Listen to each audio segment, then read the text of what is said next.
కాంగ్రెస్ ప్రభుత్వం పెట్టిన PPT presentation కి సంబంధించి అటు పబ్లిక్ కి ప్రజలకు అర్థమయ్యేటట్టుగా అదేవిధంగా అందరు కాంగ్రెస్ కార్యకర్తలకు అందరికి అర్థమయ్యే రకంగా మీరు ప్రెజెంటేషన్ ఇచ్చారు. కానీ ప్రెజెంటేషన్ కేవలం రాజకీయంగా మాత్రమే కనిపిస్తుంది, డైవర్షన్ పాలిటిక్స్ తప్ప ఏమీ లేదు అనే ఒక కమెంట్స్ కూడా వస్తున్నాయి. ఏం చెప్తారు? మ్యూట్ లో ఉన్నారండి.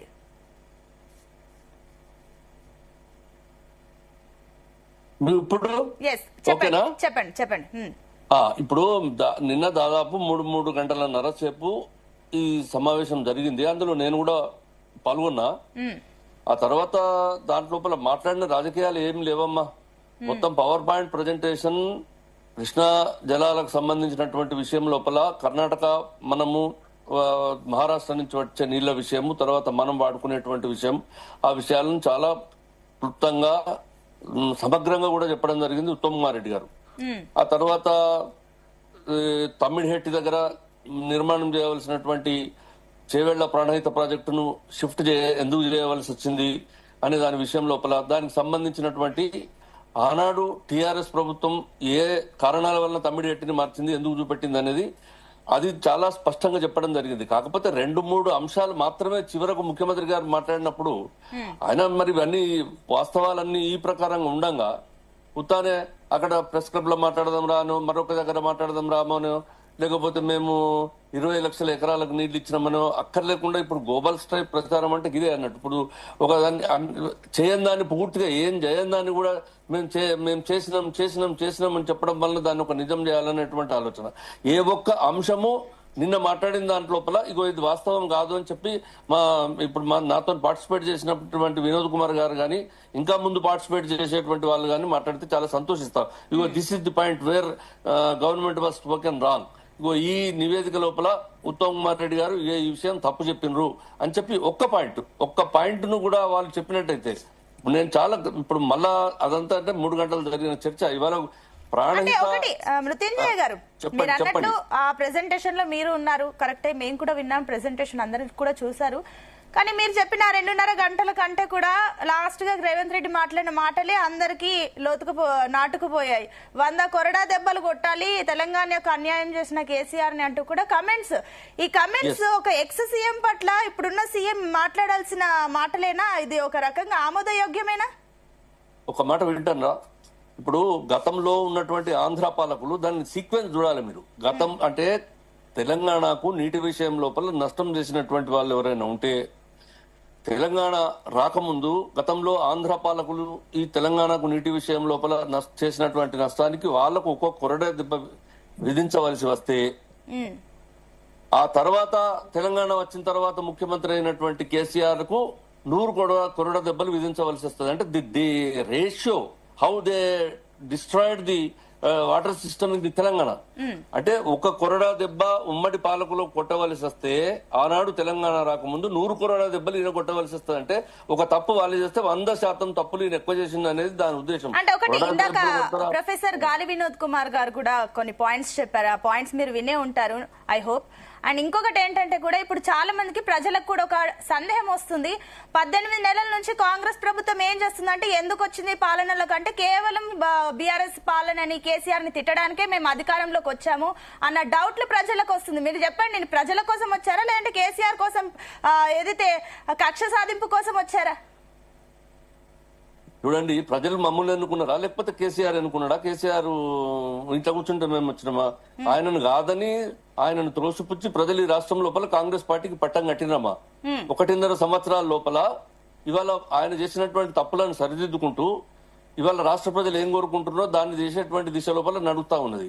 ఒకవేళ మీరు నీటిపారుదల రంగానికి మాత్రమే పరిమితమై మాట్లాడవలసి వస్తే ఈ ఒక్కటే అంశం గురించి మాట్లాడాలి. కాకపోతే ఈ సంవత్సరంన్నర కాలం లోపల చేసినటువంటి దుర్మార్గాల విషయంలో మాట్లాడవలసి వస్తే ఎంత అంటే అంత మాట్లాడవచ్చు. ఇవాళ ఇప్పుడు గాలి వినోద్ కుమార్ గారు బహుశా అనుకుంటా is advocating toward the TRS party. ఆయన టిఆర్ఎస్ పార్టీని దానికి అడ్వకేట్ చేయదలుచుకున్నాడు అని అనిపిస్తా ఉన్నది. ఆయన ఒక విశ్లేషకునిగా కాకుండా ఇవాళ నిన్న దయచేసి ఉత్తమ్ కుమార్ రెడ్డి గారు కానీ ముఖ్యమంత్రి గారు కానీ చెప్పినటువంటి ఒక విషయం లోపల గత ఏ సంవత్సరం లోపల కూడా ఏ రాష్ట్రంలో పండనంత వరి పంట ఈ రాష్ట్రం లోపల పండింది.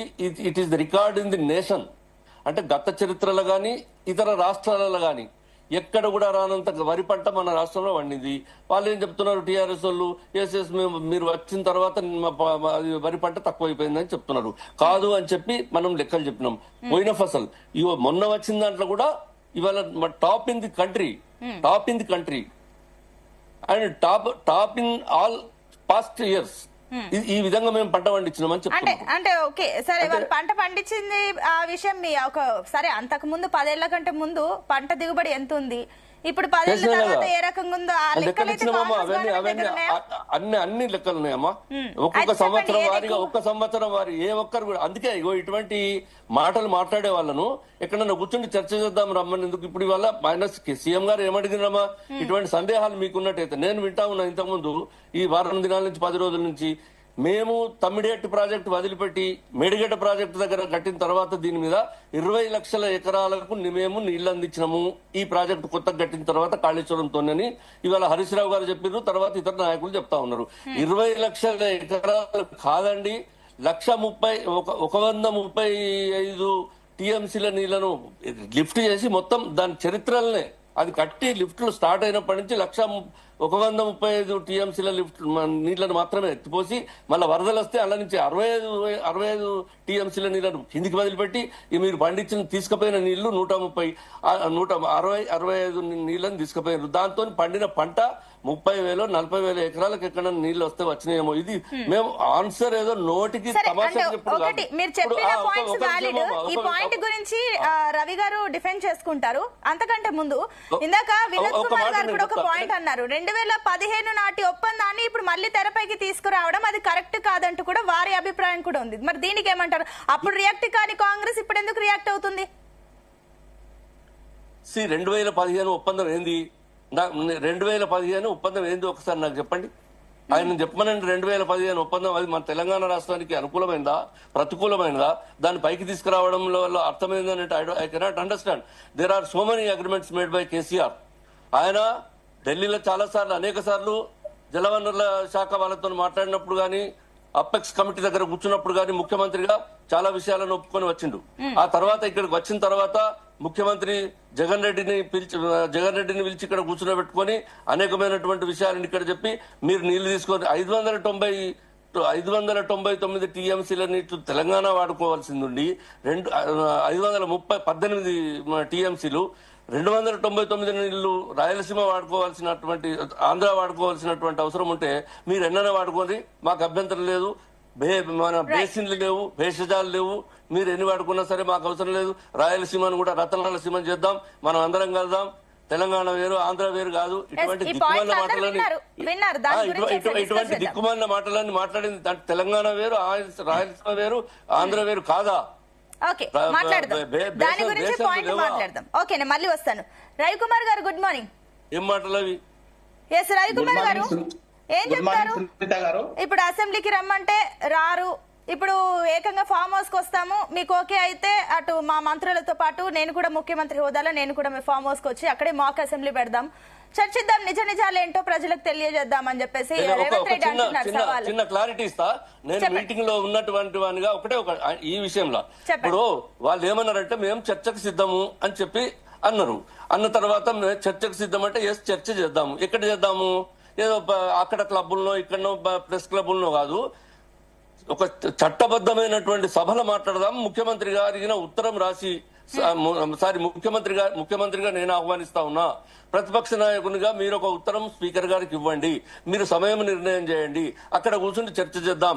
మీ పార్టీలు ఒక విషయం, మీ పార్టీలు ఏం వాదన చేస్తాయి ఏం చేస్తాయి అనేది ప్రజలకు తెలుస్తుంది. అది ఒక శాసనసభ చట్టబద్ధమైన సభ అని చెప్పినారు. అది కాదు, అది కాకపోతే మేము రానే రాంపో అంటే మరి ముఖ్యమంత్రి ఒక నిమిషం దీన్ని కంక్లూడ్ చేస్తా.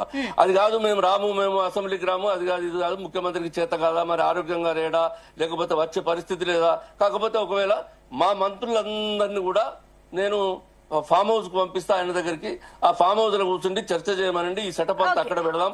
అచ్చా ఒక 10 సంవత్సరాలు ఈ రాష్ట్రాన్ని పరిపాలించినటువంటి మాకంటే సీనియర్ గా రాజకీయాలలో ఉన్నటువంటి ఎంతో అనుభవం కలిగిన కేసీఆర్ గారిని దీని మీద చర్చించి ఈ రాష్ట్రానికి సలహాలు ఇస్తే సగౌరవంగా స్వీకరించి Yes, sir. మేము ఆమోదిస్తామని చెప్పి ఇంత మంచిగా చెప్పిండు.